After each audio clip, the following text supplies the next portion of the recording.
Es un gozo tenerte aquí con nosotros también en Vamos a esta pasar noche. ahora al estudio de la palabra de Dios en esta noche.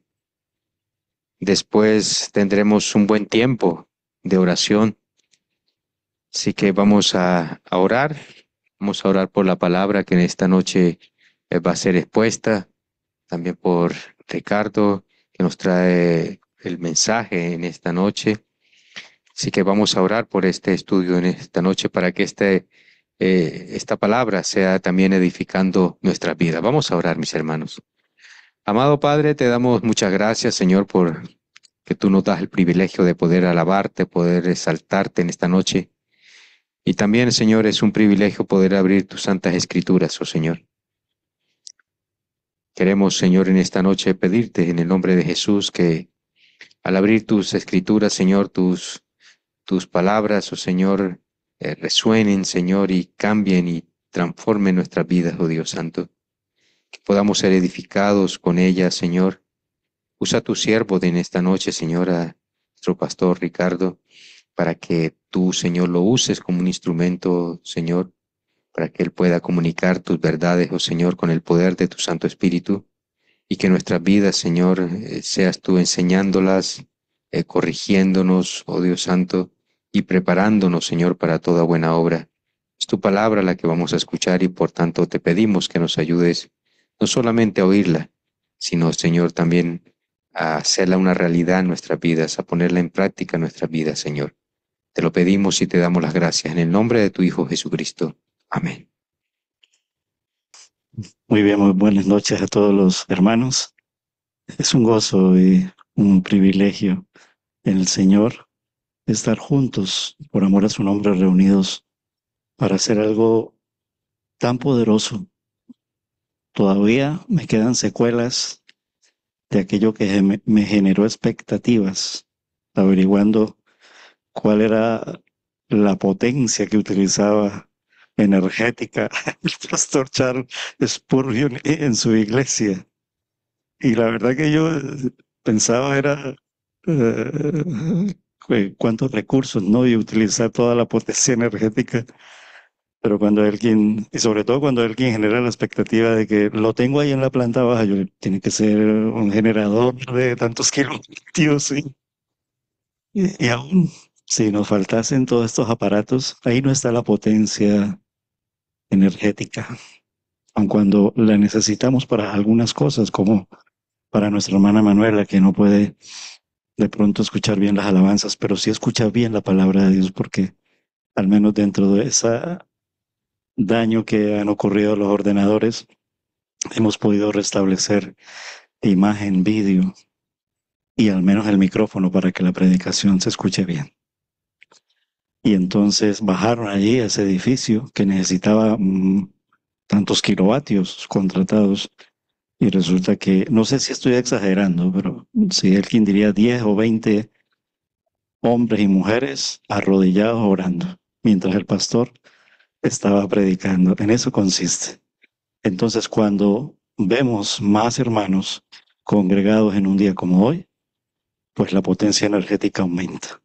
Entonces, uno se llena de mucho gozo y sobre todo de respaldo en el sentido de estar unánimes, unidos, orando juntos, encomendándonos para que la palabra sea bien predicada. Vamos a tener un tiempo de oración, como estamos teniendo un tiempo de alabanza, pero ahora los invito a que estemos atentos al estudio bíblico. Recordar que los días jueves en este culto de oración tenemos el estudio bíblico. Actualmente, de parte del consejo, nuestro hermano Elkin, como anciano de nuestra iglesia, está llevando el estudio sobre el libro de Colosenses, ya casi terminándolo. Y desde mi parte estamos iniciando lo que es el libro de Éxodo. Libro de Éxodo que nos narra la liberación del pueblo del antiguo pacto, con una visión al futuro que hoy en presente podemos dar testimonio de que se ha cumplido, de que sí mismo sería liberado el pueblo del nuevo pacto. Hablamos de Israel y hablamos de la iglesia del Señor, es decir, los creyentes en Cristo Jesús. Todo apunta a Cristo. y todo llega a Cristo y Cristo es el centro. Aún el libro de Éxodo, cuyo nombre original en hebreo es Nombres, Shemot, ¿vale? Pero luego, en la traducción hebrea a la Septuaginta, es decir, al griego del tiempo, se le puso mejor el nombre de Éxodo, salida, liberación, porque en efecto ocurre allí. Pero tenían que haber nombres que fueron liberados, nombres que conformaron un pueblo, nombres que dieron cumplimiento a la promesa cuando el Señor le prometió a Abraham que de él haría una descendencia, le daría un hijo, el hijo de la promesa, le daría una familia, de esa familia haría una gran familia de la cual se conformaría una gran nación, Israel, y luego en él serían benditas todas las familias de la tierra e incluso todas las naciones, en el sentido de que hay esperanza para todos en Cristo Jesús. La clave está ahí en Cristo Jesús, porque si las naciones no quieren el camino de la reconciliación, entonces no hay esperanza. La esperanza es ese camino y ese camino es Jesús, nuestro Señor, quien dijo, yo soy el camino, la verdad y la vida. Desde esos tiempos de Éxodo, ellos estaban saliendo de una nación que en sus inicios pues era prometedora para ellos, esperanzadora para ellos hasta un punto. Y el Señor les dijo, vuestra esperanza no está allí, no pongáis la mirada allí. Tenéis que ser liberados porque ahora eso que en vosotros era una comodidad y una seguridad, no es porque se ha convertido en tu opresor, aquel que te ha esclavizado como el diablo. Y yo os voy a libertar de allí, y de allí utiliza y levanta a este hombre libertador que apunta a Jesús. Estamos hablando de Moisés. Entonces ya en ese punto, el cual hemos hecho una introducción, hoy los animo a que continuemos ese estudio de Éxodo, cuyo título general es Liberación ayer, hoy y siempre. De ayer, libro de Éxodo en el pueblo del Antiguo Testamento. Hoy, tanto el ayer como el presente y como el futuro y siempre, lo cumple en la plenitud de nuestro Señor Jesucristo. Entonces, hoy veremos el capítulo 2, porque quedamos hasta el nacimiento y lo llevábamos a la similitud y al tipo de nacimiento que se nos proveyó cuando Dios envía a ese Salvador que nació en Belén. Moisés nace para libertar a Israel, Dios lo escoge y Dios se hace hombre, Dios envía a su Hijo, la segunda persona de la Trinidad, y nace en Belén, como lo prometió, de esa línea que se corresponde con la promesa hecha a Abraham. Por lo tanto, adoramos al Dios de Abraham, de Isaac y de Jacob, Israel. Amén. Dice la palabra del Señor, vamos a leerlo en el capítulo 2, libro de Éxodo, versículos del 11 al 25. Después del nacimiento ya vemos a un Moisés crecido. Y así como el Señor nació como un bebé, dice la palabra en Lucas, Evangelio de Lucas, y el niño creció en sabiduría y creció hasta formarse hombre y hombre joven, nuestro Señor Jesucristo, el Dios hecho hombre, para ir a morir a la cruz del Calvario en Jerusalén. Pues asimismo, Moisés, ese bebé que fue salvado de las aguas, en lo que leíamos en el capítulo 1 a inicios del capítulo 2, ese bebé también creció, pero creció con un propósito que Dios le tenía preparado, diseñado y lo iba a utilizar para libertar a su pueblo de casi 400 años de estar en Egipto y la mayor parte de ello en esclavitud.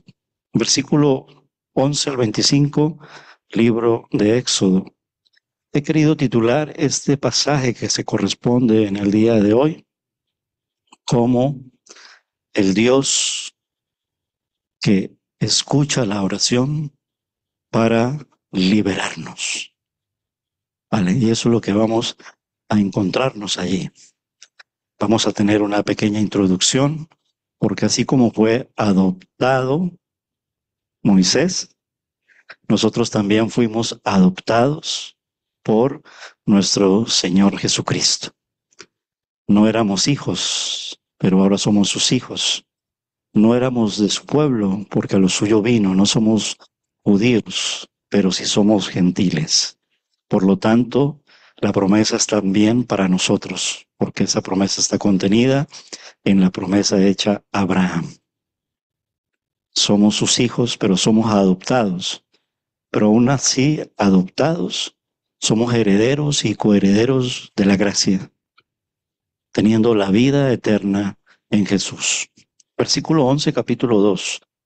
Vamos a tener allí dentro de la distribución de este pasaje que se llama el Dios que escucha para liberarnos, también lo que es el conflicto, un gran conflicto, versículos del 11 al 15. Versículos del 16 al 22, peregrinos y extranjeros, como Moisés. Versículos 23 al 25, la parte central, que da título, Dios escucha la oración. Versículo 11, capítulo 2, libro de Éxodo. Leo la Nueva Biblia de las Américas. En aquellos días, crecido ya Moisés, salió a donde sus hermanos y vio sus duros trabajos. Vio a un egipcio golpeando a un hebreo, a uno de sus hermanos. Entonces Moisés miró alrededor y cuando vio que no había nadie, mató al egipcio y lo escondió en la arena. Al día siguiente salió y vio a dos hebreos que reñían y dijo al culpable, ¿por qué golpeas a tu hermano? A tu compañero, dice esta traducción. Versículo 14. ¿Quién te ha puesto de príncipe o de juez sobre nosotros? Le respondió el culpable. ¿Estás pensando matarme como mataste al egipcio? Entonces Moisés tuvo miedo y dijo, ciertamente se ha divulgado lo sucedido. Al enterarse Faraón de lo que había pasado, trató de matar a Moisés, pero Moisés huyó de la presencia de Faraón y se fue a vivir a la tierra de Madián, y allí se sentó junto a un pozo. Y el sacerdote de Madián tenía 7 hijas, las cuales fueron a sacar agua y llenaron las pilas para dar de beber al rebaño de su padre. Entonces vinieron unos pastores y las echaron de allí, pero Moisés se levantó y las defendió y dio de beber a su rebaño. Cuando ellas volvieron a Reuel, su padre, les preguntó, ¿por qué han vuelto tan pronto hoy? Un egipcio nos ha librado de mano de los pastores, respondieron ellas, y además nos sacó agua y dio de beber al rebaño. Y Reuel dijo a sus hijas, ¿y dónde está? ¿Por qué han dejado al hombre? Invítenlo a que coma algo. Moisés accedió a morar con aquel hombre, y éste le dio su hija Séfora por mujer a Moisés. Ella dio a luz un hijo, y Moisés le puso por nombre Gersón, porque dijo, peregrino soy en tierra extranjera. Versículo 23. Pasado mucho tiempo, murió el rey de Egipto. Los israelitas gemían a causa de la servidumbre y clamaron. Su clamor subió a Dios a causa de su servidumbre. Dios oyó su gemido y se acordó de su pacto con Abraham, Isaac y Jacob. Dios miró a los israelitas y los tuvo en cuenta. Amén. Hasta aquí la palabra. Tomado buen tiempo y un tiempo de mucha tranquilidad en hacer buena lectura de este pasaje, muy significativo en los inicios de cómo Dios obra en la liberación. Primero lo adopta. Él es un adoptado en el sentido de que ya los niños hebreos, como lo vimos en el capítulo 1, estaban condenados por una orden del faraón. Pero este niño es protegido porque tiene una misión especial. Y veíamos precisamente que terminando el libro de libro de Génesis, que termina con un ataúd, el ataúd en el cual están los restos de José. Llegamos luego al inicio del libro de Éxodo, de un ataúd a una cesta, a un canasto, a un canastillo, donde el Salvador de Israel, el libertador de Israel, Moisés, iba a ser salvado por las aguas e iba a ser adoptado por la hija de Faraón. Muchos detalles no se dan allí, pero ¿saben quién sí da una serie de detalles donde se nos dice que Moisés tuvo una educación especial? Pues el primer mártir de la iglesia, Esteban, cuando iba a ser ya enjuiciado, cuando ya incluso lo condenaron y Pablo ya lo tenía en la lista, y las ropas de Esteban quedaron junto a los pies de un joven Saulo, dice allí la palabra. Esteban se hace un recorrido por el Antiguo Testamento contándonos cómo fue la adopción de Moisés y cuál fue el propósito de que Moisés fuera adoptado. Tuvo una educación especial, criado en el palacio como el hijo adoptivo de la princesa. Moisés fue educado en las grandes escuelas egipcias. Incluso hoy, los estudiosos de la Biblia se maravillan de ese conocimiento que ha habido a través de este imperio en sus tiempos. Incluso el mundo los reconoce y los adora y los alaba por esa gran cantidad de conocimientos, pero el mayor conocimiento que nos tiene que maravillar es toda la omnisciencia de nuestro Dios. Pero este imperio, este pueblo, fue muy significativo en la historia de los pueblos del mundo. Se destacó este pueblo por muchas cosas. Y ahí fue criado Moisés. Tanto que las mujeres en las cuales él intercede por ellas, lo identificaban como un egipcio. Tal vez en su forma de hablar, tal vez en su forma de vestir, en su forma de caminar. Y en un sentido era normal, porque es que a los 3 meses él es incorporado, ¿vale? Y aun cuando fue en primera instancia criado por su propia madre y cuidado por su hermana, realmente él se forma en todo lo que es la educación, lo que es la cultura con el imperio egipcio y especialmente en el palacio del faraón.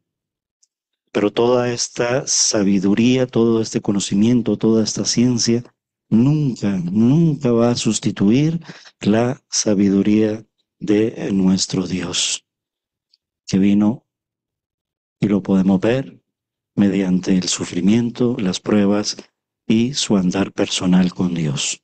Y así también ocurre en cada creyente.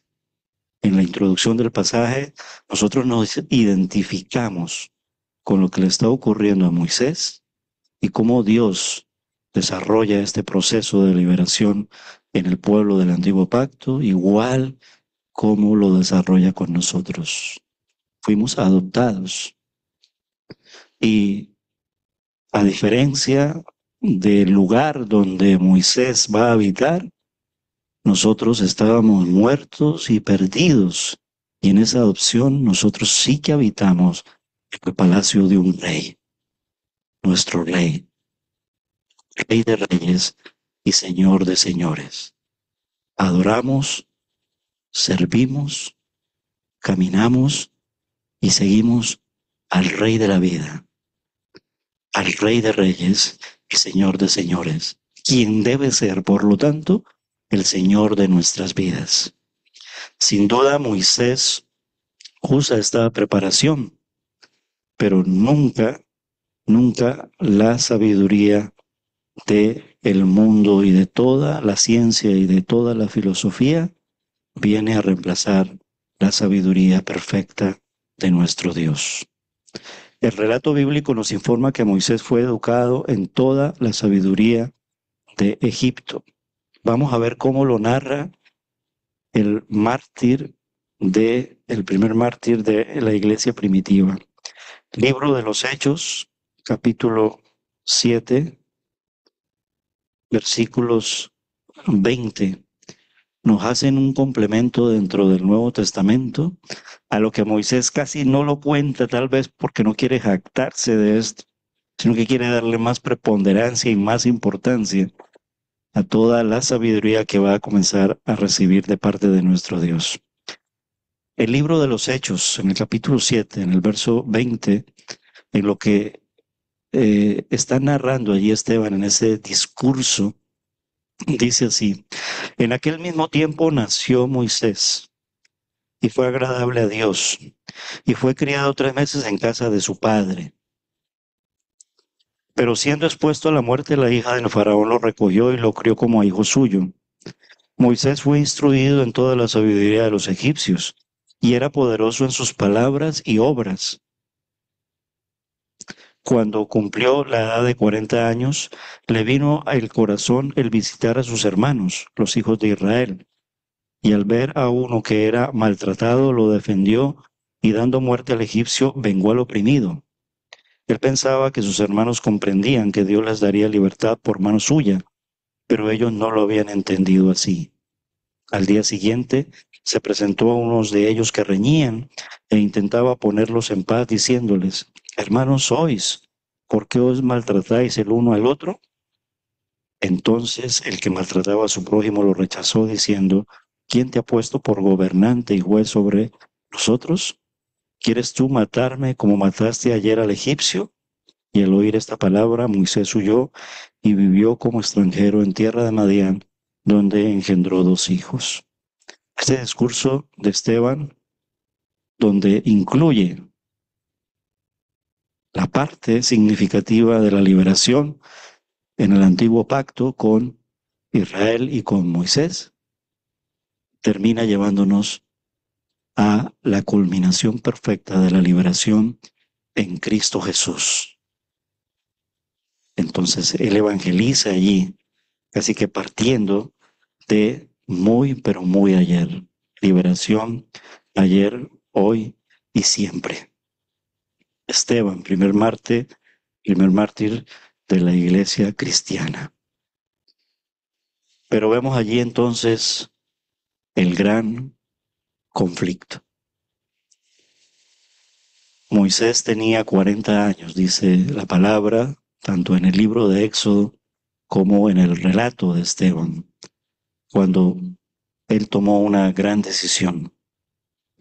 Pero esa gran decisión realmente no la llega a tomar él, sino que la necesidad y Dios primeramente obrando, Dios hace que ya él deje ese palacio y deje una comodidad como la que tenía, porque también iba a libertar a un pueblo que se había acostumbrado a un gran imperio e incluso se le estaba olvidando de quién eran ellos. Moisés para convertirse en el libertador de Israel e Israel para ser liberado. Es verdad que la Biblia y el mismísimo Dios y la historia y la fe le alaban por ese gran amor que tuvo Moisés por su pueblo y por su valor. Pero vemos allí que él comete un error y Dios lo permite.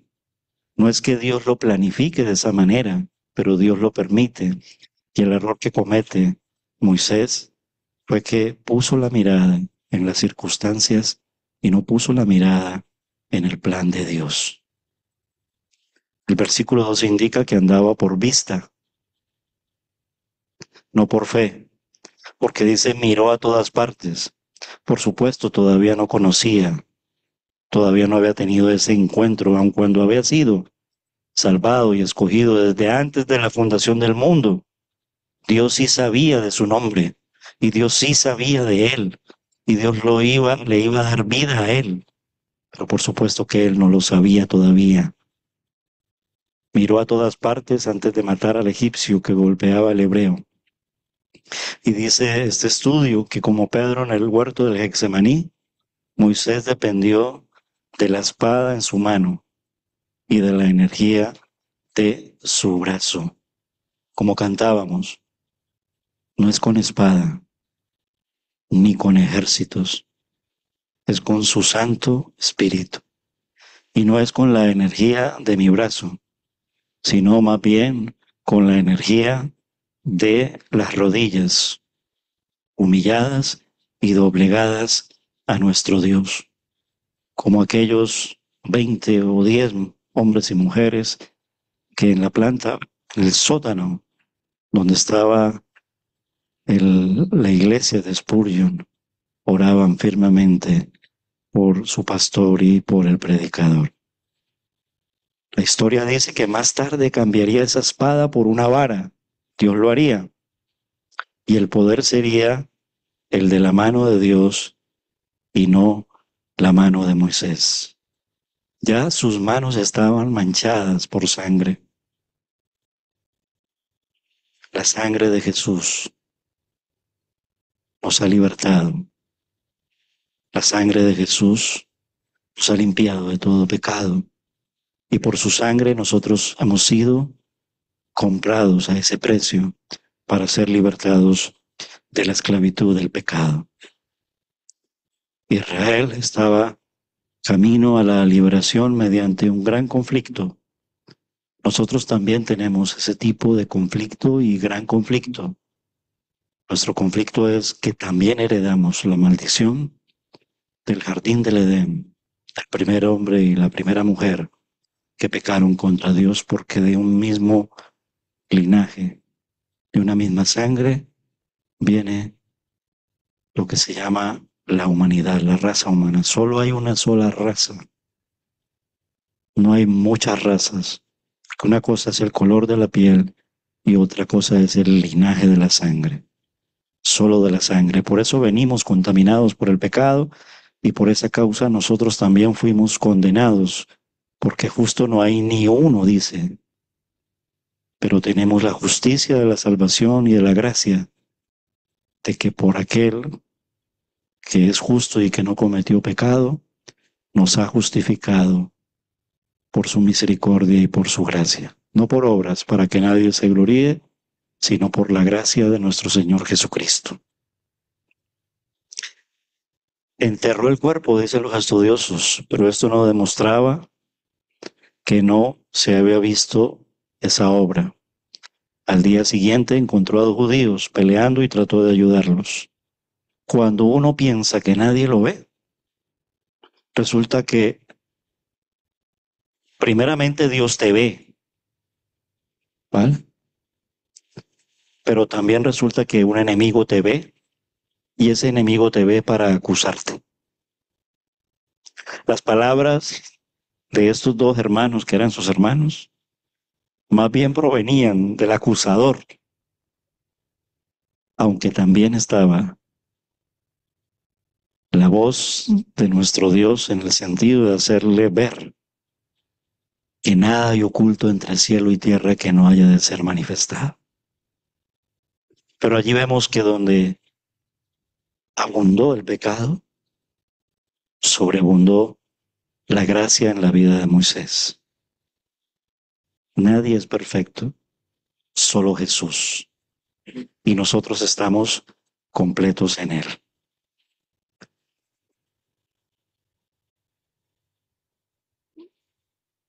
Los versículos del 16 al 22.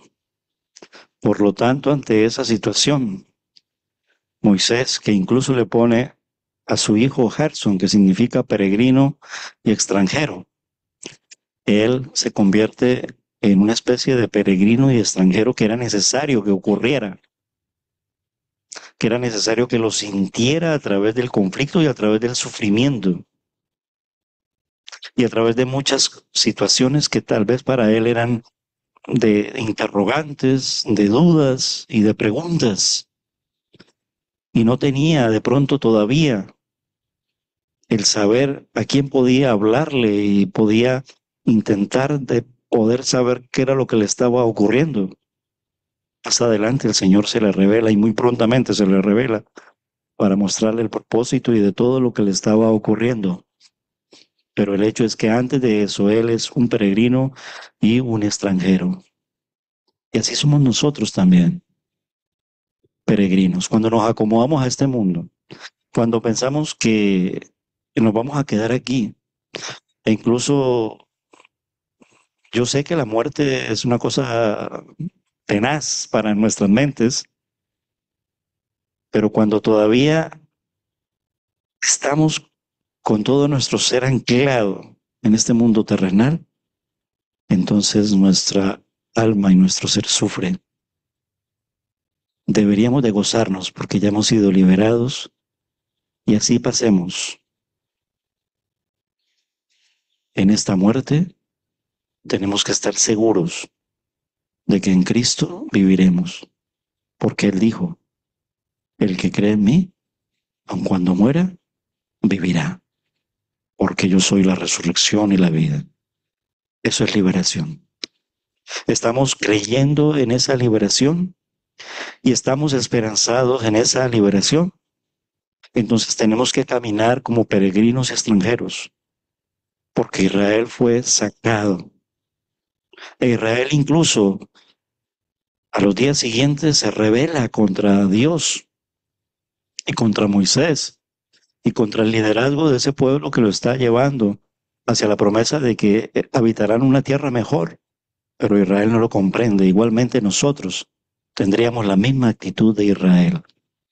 La vida de Moisés se puede dividir entonces en 3 periodos. 40 años como príncipe en Egipto, 40 años como pastor en Madián, porque eso es lo que llega a ocurrir allí, y 40 años como líder de Israel. O sea que mal sumado, Moisés viviría alrededor de 120 años. Y mira la edad que llega para tener la responsabilidad y el trabajo, y vaya trabajo tan magnánimo que tiene de llevar a este pueblo en un viaje que podía haber durado poco tiempo, pero que duró 40 años. Ya luego miraremos por qué esos 40 años de Israel en el desierto. Hemos visto entonces, de una manera resumida, como nos contó Esteban, cómo fueron esos 40 primeros años, porque el niño creció y se formó y se educó y tuvo una formación como Pablo. Pero ¿de qué le sirvió aquella formación? En un sentido, Dios la utiliza para sus propósitos, es verdad, porque Dios tuvo un propósito de que tanto Moisés fuera educado, digámoslo, para el tiempo en la mejor universidad del mundo. Algunos la llaman la Universidad del Templo del Sol, la de los egipcios, como también fue educado Pablo en la Universidad de los fariseos, pero llega a humillarlos, porque el poder de nuestro Dios se perfecciona en la debilidad. Y así ha ocurrido también con nosotros. Y en este episodio, en el cual Moisés conocería al que sería su suegro, Jetro, ¿vale? Demostró su valentía y sentido de justicia. Es como un caso parecido cuando Pedro niega a Jesús por las circunstancias de que el diablo había pedido para zarandearlo, de que el diablo anda como león rugiente, anda suelto, como la campaña esa que ya está tan agresiva en las guaguas de Lanzarote.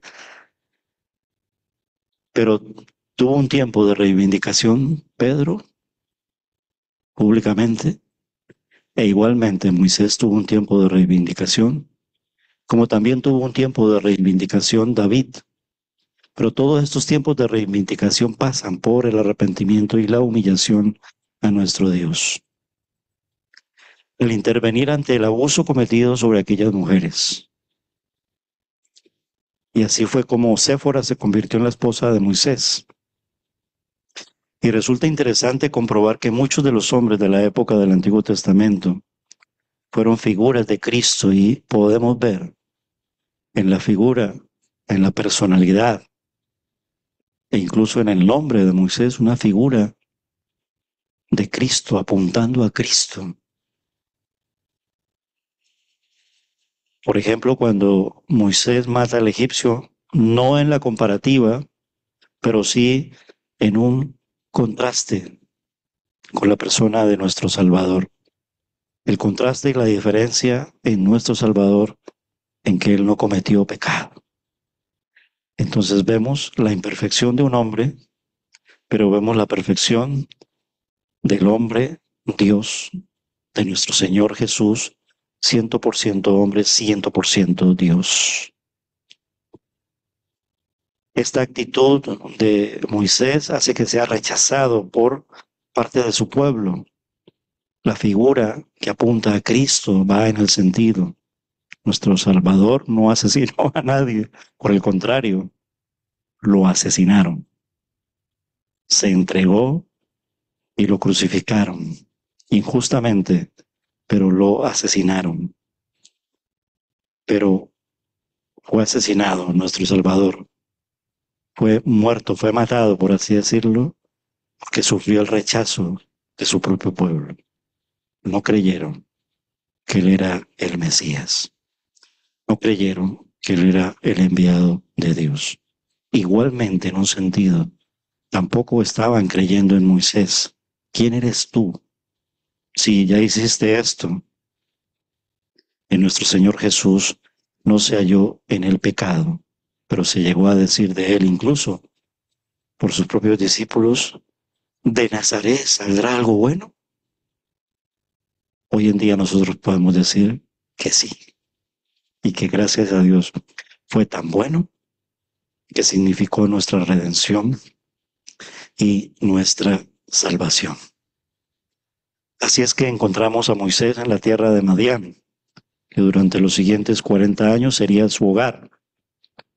Y esto, en una sola frase para ir terminando en el día de hoy, es para un tiempo de pastoreo, donde él pastorea, muy parecido también al pequeño David, y donde Dios lo pastorea. Se necesitaba mucha dosis y mucho ejercicio de humildad. Tras vivir en un periodo de gran conflicto que narran los versículos del 11 al 15, a llegar a ser peregrino y extranjero. No lo relata el texto, pero humanamente, haciendo preguntas al texto, un hombre que había sido criado con toda la comodidad y educado con la mejor educación posible, cuando se ve sin nada, ¿no habría anhelado volver a ese lugar? No lo dice el texto. No sabemos cómo estaría su corazón. Lo que sí sabemos es que Dios lo despoja de tal manera para que ya pierda esa identidad, que por circunstancias especiales ya narradas en el capítulo 1, era necesario que ocurrieran en la vida de Moisés. Igualmente, en un sentido, nuestro Salvador y nuestro Señor no fue despojado, pero sí se despojó a sí mismo y tomó la forma de siervo. Filipenses capítulo 2. Incluso sufrió tal despojo que fue llevado casi desnudo a la cruz del Calvario para sufrir muerte en una cruz. Y tras haber dejado su corona, le pusieron una corona de espinas para que nosotros no fuésemos despojados como Él lo despojaron. Es decir, no sufriéramos el tipo de muerte que sufrió nuestro Salvador. Ahí está la salvación. Y esto tiene que generar en nosotros una actitud de agradecimiento tal que nosotros lo que deberíamos de hacer como cristianos y como creyentes, la verdad, viviendo la vida, es llenar las iglesias locales, llenar el rebaño. Pero somos tan desagradecidos que nos cuesta venir a orar y nos acomodamos. ¿Qué Egipto y qué palacio? No sé si familia, y no estoy en contra de la familia, faltaba más. No sé si el trabajo, qué comodidad está haciendo que el pueblo de Dios se olvide de los grandes beneficios que Dios ha hecho, está haciendo y seguirá haciendo por sus hijos, por su pueblo. Somos peregrinos y extranjeros, y en esta tierra no nos quedaremos si somos de Jesús, porque nos espera una mejor tierra, la Canaán celestial. Dejamos hasta aquí este punto para luego centrarnos en la última parte que da título al mensaje, porque vemos que allí Dios escucha la oración. Al menos lo dejo de nuevo vuelto a leer, versículos 23 y 25. Pasado mucho tiempo, mira que el texto, los tiempos que marcan ahí, cómo se hacen unos saltos de años, 40, ¿vale? Pero no falta detalle de nada, tanto que más adelante en otros textos como Hebreos y el libro de los Hechos se complementan en la información bíblica y en la referencia bíblica de lo que está ocurriendo en el ayer, en el hoy y en el siempre. Pasado mucho tiempo murió el rey de Egipto. Los israelitas gemían a causa de la servidumbre y clamaron. Su clamor subió a Dios a causa de su servidumbre. ¿Cuánto estamos sufriendo? Sepamos que tenemos a un Dios que nos escucha. Gran parte de las oraciones que tenemos en la carta de oración y que vamos a manifestar en esta noche, tengamos la seguridad en el Señor que van a ser escuchadas, son escuchadas y podemos dar fe a través de los cultos de oración en acción de gracias, de los milagros que Dios sigue haciendo en nuestras vidas. Dios oyó su gemido, versículo 4, y se acordó de su pacto con Abraham, con Isaac y con Jacob. ¿Nos acordamos nosotros de Dios? Hebreos 10:25 dice, de parte de nuestro Dios, no dejando de congregarnos como algunos tienen por costumbre. ¿Nos acordamos de eso que el Señor nos exhorta y nos pide? El Señor es muy sabio cuando dijo, como creyentes y en obediencia y siendo bautizados, tomen de estos símbolos del pan y de la copa para que hagan memoria de mí, porque somos muy olvidadizos, tan olvidadizos que se nos olvida hasta de congregarnos, porque hay otras prioridades en nuestra vida.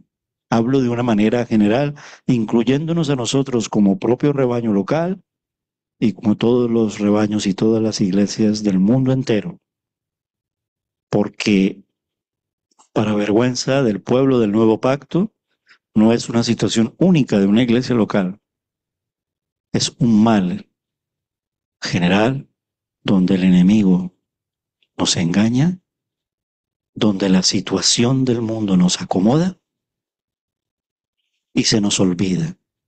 La pandemia generó lo contrario. Y como no podíamos congregarnos, clamábamos por congregarnos. Ahora que podemos congregarnos, no venimos a congregarnos. ¿Cómo somos? Es la pregunta que tal vez Dios nos hace a cada uno de nosotros. La cuestión es que Dios miró a los israelitas, Dios mira también al pueblo del nuevo pacto, Dios mira a su iglesia y los tuvo en cuenta. Todavía lo sigue haciendo porque es un Dios vivo, presente y eficaz. Cielo y tierra pasarán, mas mis palabras no pasarán. Y aquí está con nosotros, porque nosotros somos templos del Espíritu Santo. y podemos orar y gemir como el Espíritu Santo gime por nosotros, aún hasta con gemidos indecibles, cuando aún no podemos expresar con nuestras propias palabras, pero el Señor conoce nuestros pensamientos y conoce nuestro corazón. Amados hermanos, la victoria está en Jesús.